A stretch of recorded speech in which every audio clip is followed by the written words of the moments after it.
Okay, we're gonna go into something that's both pretty cool to have, but also I got some very unfortunate news. The Sega Saturn version of Rayman. Sometime during the winter of 2022, I got this game. But, yeah, there it is. There's the disc, the manual that's on in there. It is illustrated, colorized. Not really, no. It's black and white. But the full manual is there, which is good. Because I don't think I would have got this without the manual. And it looks better with the manual there. And I got a little phone here, as you would get right there. That's pretty cool. But there's an unfortunate thing with this one. The game disc, while it looks fine, it has some scratches on the back. And unfortunately, well, you may not be able to see them very well. There's a couple of them that you can see, but the unfortunate thing is the game won't launch. It'll go to the audio CD portion on Sega Saturn, and you can play the music, but it won't launch the game itself. And that's unfortunate. I've even had it through the resurfacing machine, and they had gotten a new one recently, so I took the game back along with my system, the Sega Saturn system, because I did get that as well early this year, I believe, yeah, early this year, and we put it through the resurfacing machine, but unfortunately it didn't help. It just didn't want to launch at all. I had gotten another game. I got a Sega Saturn Tomb Raider game, and that works just fine on the system. It's the game, it doesn't want to launch, it doesn't want to work for me. Cause I was thinking I'd do a playthrough of this on the channel, but I can't do it. So, that is unfortunate. Another unfortunate thing about this, that's ridiculous. I got this for $150. But the sad thing is, there was no Sega Saturn at the time to test it. Cause I wouldn't have gotten it, I wouldn't have paid that price if there was a Sega Saturn there and we tested it and it didn't want to launch. The Sega Saturn is hard to find these days, especially where I am. Cause I didn't find a Sega Saturn until this year in person. And I got it for $300 bucks. It could have easily been 400 or more. On Amazon it's going 500 or more because of the fucking collectors. But I got a good deal, 300. That was the highest I was gonna go for Sega Saturn, and yeah, I got it. So now I can play the Sega Saturn games, but this one sadly I cannot play. If I can find another copy of this game, even if it's just a disc for cheap, and if it works, I can get that. But if not, then I'll have to do a playthrough on the emulator for this game. So, okay. On to the last 3 games that I have for Rayman. And these are my favorite versions of the game. I'll start with the one that I have the least time with, but it also became a favorite of mine after doing a playthrough of it. Let's play on the channel for you guys. Rayman 2 for Sega Dreamcast. Oh boy. I got this for $100 on Amazon. Cause it shipped to me, it was that price I think because it was outside of my province in Canada. It was out east by the Atlantic somewhere. And yeah, I got this from him for $100. It came complete. The blue disc, at least on the front side. The back is the normal clear. And we have the manual here, which is colorized. Yep. There you go. Colorized. And this is also the Rayman game that can play at 60 frames per second.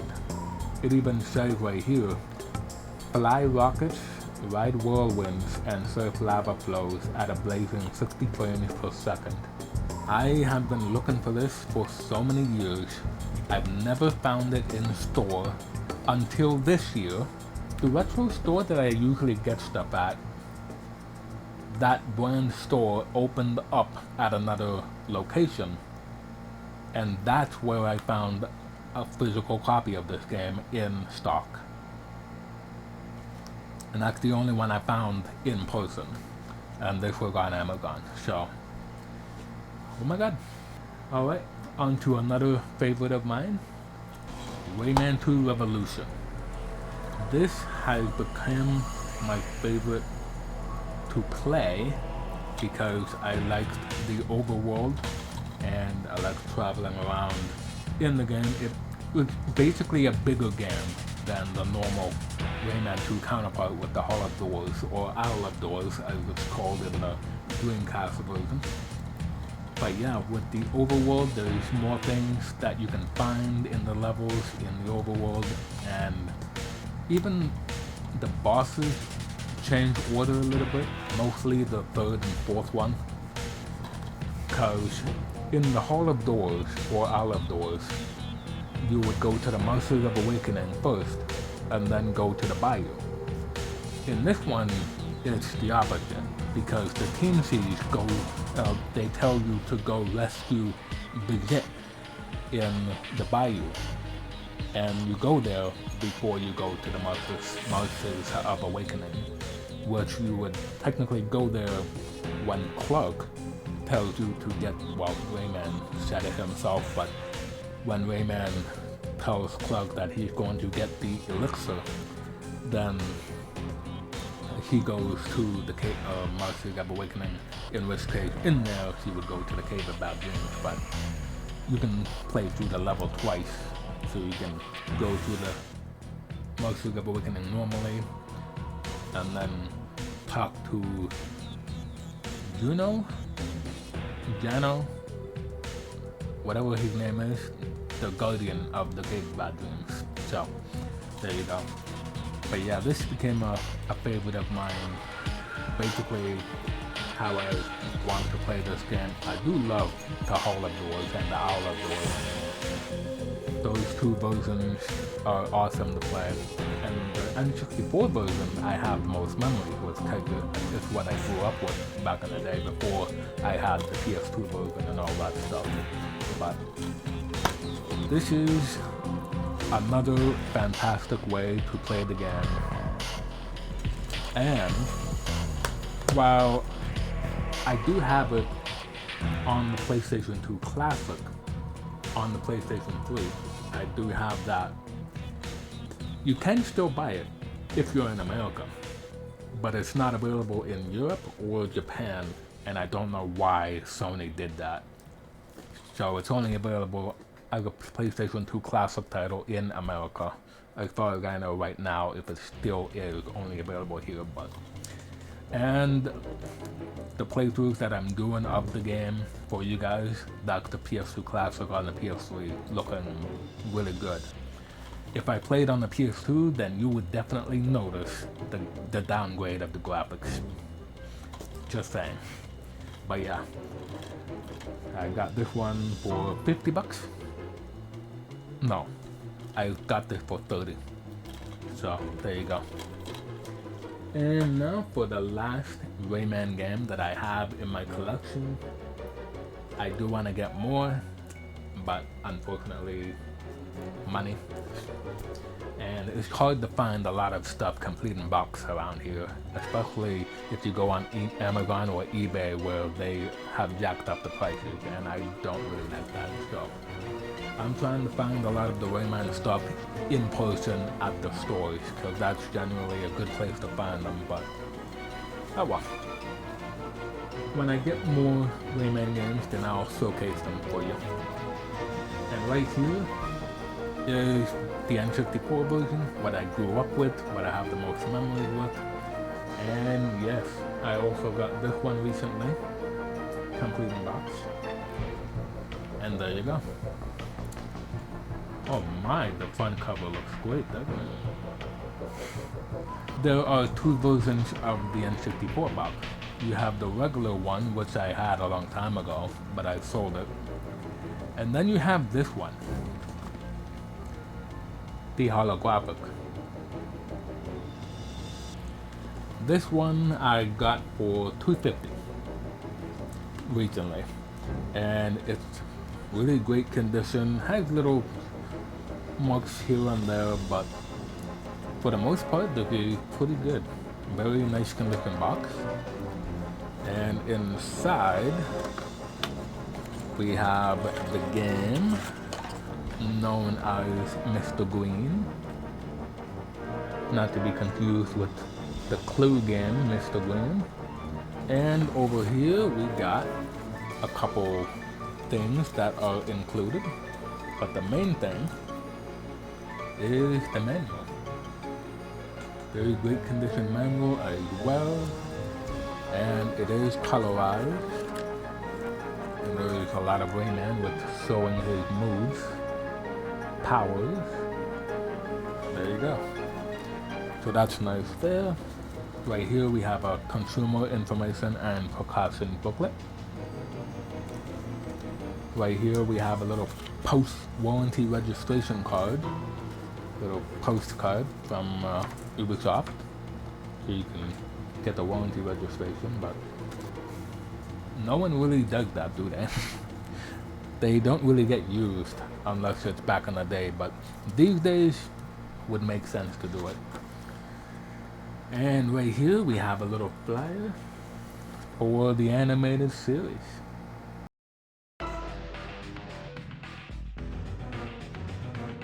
I still haven't seen the series, and that's everything in there.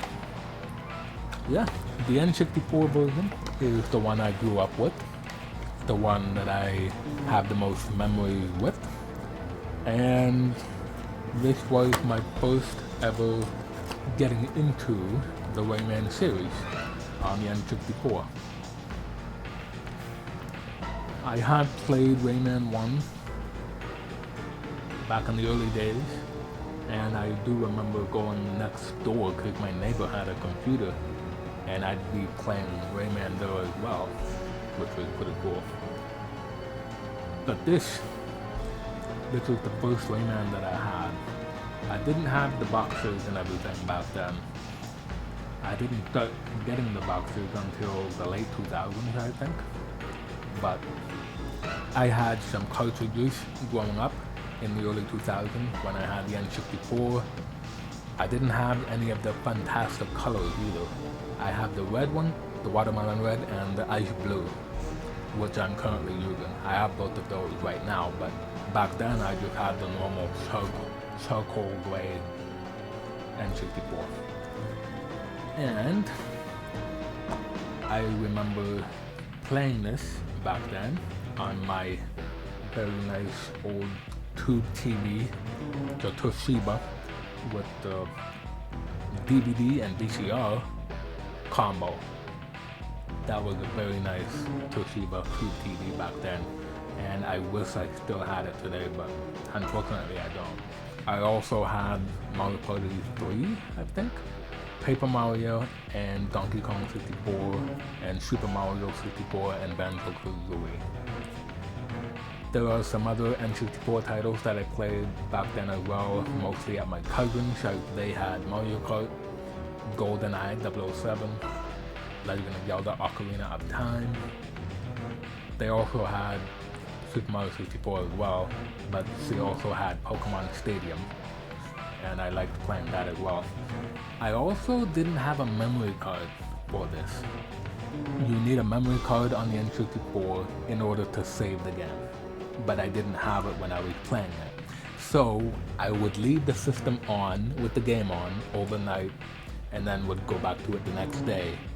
And it wasn't until sometime after I beat the game that I got a memory card and was able to start saving the game. So that was pretty cool.